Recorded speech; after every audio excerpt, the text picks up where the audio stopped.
అధ్యక్ష, ఇది నాఫెడ్ జేఎండి గారు రాష్ట్ర ప్రభుత్వానికి లేఖ రాశారు. అదేవిధంగా మరొక లేఖ కూడా నాఫెడ్ ఎండి గారు కూడా రాష్ట్ర ప్రభుత్వానికి లేఖ రాశారు. నేను అడుగుతా ఉన్నా, నాఫెడ్ అనే కేంద్ర ప్రభుత్వ సంస్థ మేము మీకు కాకినాడ పోర్టుకు బియ్యం రాగానే మీకు వెంటనే డబ్బులు చెల్లిస్తాం, మాకు అవకాశం ఇవ్వండి అంటే కేంద్ర ప్రభుత్వ సంస్థకి ఇవ్వకుండా ఒక ప్రైవేట్ సంస్థకు ఎందుకు ఇచ్చారు? ఈ బియ్యం ఎగుమతి కోసం మీరు ఏమైనా టెండర్లు పిలిచారా? ఎక్స్ప్రెషన్ ఆఫ్ ఇంట్రెస్ట్ పిలిచారా? లేదు నామినేటెడ్ బేసిస్ లో ప్రభుత్వ రంగ సంస్థ అడుగుతుండగా కూడా ప్రభుత్వ రంగ సంస్థకు అవకాశం ఇవ్వకుండా ఆ ప్రైవేట్ సంస్థకు ఎందుకు ఇవ్వవలసి వచ్చిందో మంత్రి గారు సమాధానం చెప్పాలి అధ్యక్ష. మూడోది అధ్యక్ష, ఇప్పుడు 22,500 ఎగుమతి చేశామన్నారు. మరొక 7,500 మెట్రిక్ టన్నులు ఒక సంవత్సరం నుంచి కాకినాడ పోర్టులో పడి ఉన్నాయి. మరి ఆ కాకినాడ పోర్టులో ఏడాది నుంచి బియ్యం ఉంటాయి అధ్యక్ష, ముక్కిపోతాయి, పురుగులు పట్టిపోయినాయి. ఆ 7,500 మెట్రిక్ టన్నులు కాకినాడ పోర్టులో ఉంటే అక్కడ మనం ఇప్పుడు ఆ గోడౌన్ ఛార్జెస్ ఎవరు కట్టాలి? రాష్ట్ర ప్రభుత్వం కట్టాలి. వీళ్ళ అగ్రిమెంట్ కూడా తప్పు ఉన్నది. ఇవాళ వీళ్ళే షిప్పులో ఎక్కించి అక్కడ చేరుకునేదాకా వీళ్ళే బాధ్యత తీసుకున్నారు. ఇప్పుడు 7,500 మెట్రిక్ టన్నులు కాకినాడ పోర్టులో ఉన్నది వాస్తవమా కాదా? ఒక సంవత్సరం నుంచి 7,500 మెట్రిక్ టన్నులు కాకినాడ పోర్టులో ఉంటే మరి దానికి ఎంత మనకు గోడౌన్ ఛార్జెస్ పడ్డాయి, హ్యాండ్లింగ్ ఛార్జెస్ పడ్డాయి, మరి అది కూడా కలిపితే నష్టం వచ్చినట్టే కదా. మంత్రి గారు క్లెవర్గా ఏం చేసిందంటే ₹1 కోటి లాభం వచ్చిందని చెప్పే ప్రయత్నం చేసిండ్రు. మరి 7,500 మెట్రిక్ టన్నుల బియ్యం ఏమైపోయినాయి? అవి ముక్కిపోయినాయా, పురుగులు పట్టిపోయినాయా? అవి వాటి పరిస్థితి ఏంది? దానికి ఎంత హ్యాండ్లింగ్ ఛార్జెస్, గోడౌన్ ఛార్జెస్ మీద పడ్డాయి? మంత్రి గారు అధ్యక్ష హెలికాప్టర్లో పోయింది అధ్యక్ష కాకినాడకు.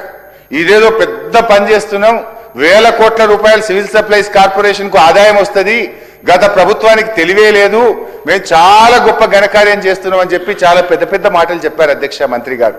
వాస్తవంగా జరిగింది దీని వెనుక పెద్ద స్కామ్ జరిగింది, రాష్ట్ర ప్రభుత్వానికి నష్టం జరిగింది. ఒకవేళ మంత్రి గారు మీకు నిజాయితీ ఉంటే నేను స్పీకర్ గారి ద్వారా ఈ ప్రభుత్వాన్ని డిమాండ్ చేస్తా ఉన్నా, ఒక హౌస్ కమిటీ వేయండి, దీంట్లో జరిగిన అవినీతిని రుజువు చేయడానికి నేను సిద్ధంగా ఉన్నా. మీరు ఒక హౌస్ కమిటీ చేయండి. నిజంగా మీరు పారదర్శకంగా ఉంటాం, మాది ప్రజాపాలన అని మాటల్లో చెప్పుడు కాదు. నేను అడిగిన ప్రశ్నలకు సూటిగా సమాధానం చెప్పండి. నిజాలు బయటకు రావడానికి పోదాం కాకినాడ పోర్టుకు. మీరు ఆ రోజు జెండా ఊపడానికి హెలికాప్టర్ వేసుకొని కాకినాడ పోయింది కదా. మరి ఆ 7,500 మెట్రిక్ టన్నులు కాకినాడ పోర్టులో సంవత్సరం నుంచి అక్కడ ఎందుకు పడి ఉన్నాయి? వాటి పరిస్థితి ఏంది? మంత్రి గారు చెప్తారా? దాంట్లో వచ్చిన నష్టం ఎంత? సూటిగా సమాధానం చెప్పండి. ఎందుకు మీరు తిమ్మిరి బిమ్మని చేస్తారు? ఒక ఘరానా మోసగాడిని ఈడీ సిబిఐ కేసులో ఉన్నవాడిని రాష్ట్ర ప్రభుత్వం కనీసం చూసుకోకుండా అడ్వైజర్గా ఎట్లా పెట్టింది అధ్యక్ష?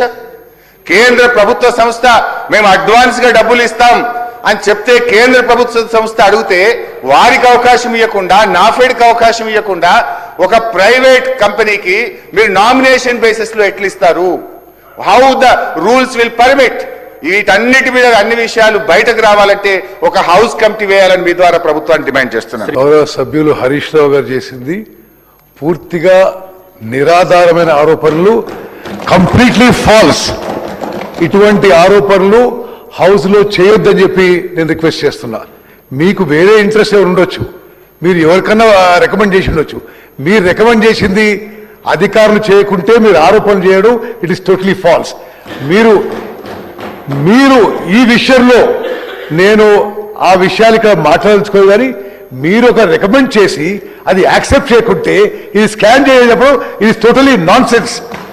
ప్రేమ్ చందర్ గర్గ్ అనే వ్యక్తికి ఫిలిప్పీన్స్ రైస్ ఎక్స్పోర్ట్ కి ఏమీ సంబంధం లేదు. It is a government to government transaction. The government of Telangana has signed an agreement with the government of Philippines. Yes, the memorandum of understanding is for 8 to 10 lakh metric tons. The contract is for 1 lakh metric tons. అది ముందు 2 shipments పోయిన తర్వాత Philippines దేశంలో ఆ దేశం యొక్క president మీద కొంత డిస్టర్బెన్స్ అయింది. ఇంటర్నల్ వాళ్ళ whatever revolt whatever, plus prices పడిపోయినాయి. ఫిలిప్పీన్స్ దేశంలో జరిగిన ఇంటర్నల్ డిస్టర్బెన్స్ వల్ల ఒక transshipment is held up in Kakinada, which is being loaded today and is leaving for shipment.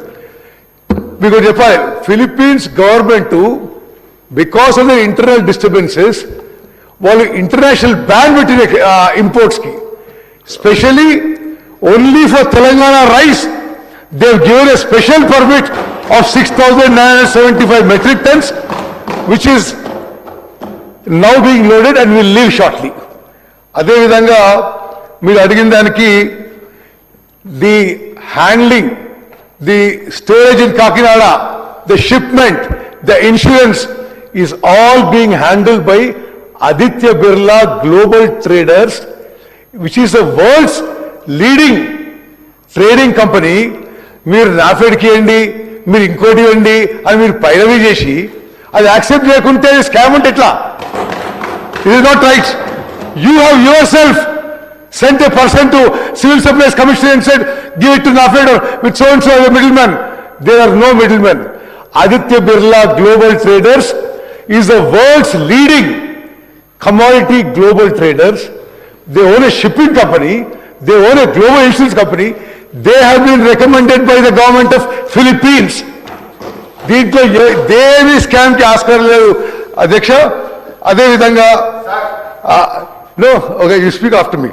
అదేవిధంగా గోడౌన్ ఛార్జెస్ అన్నారు, godown charges in Kakinada, shipping charges, transit, insurance is all paid for by the Philippines government.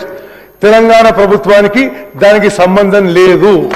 Okay, అదేవిధంగా helicopter మీద ఉందా, నేను యుద్ధ విమానం మీద 3,000 గంటలు ఫ్లై చేసిన భారతదేశానికి. మీకు హెలికాప్టర్ పెద్ద ఉండొచ్చు. We flew much more advance fighter aircraft for India.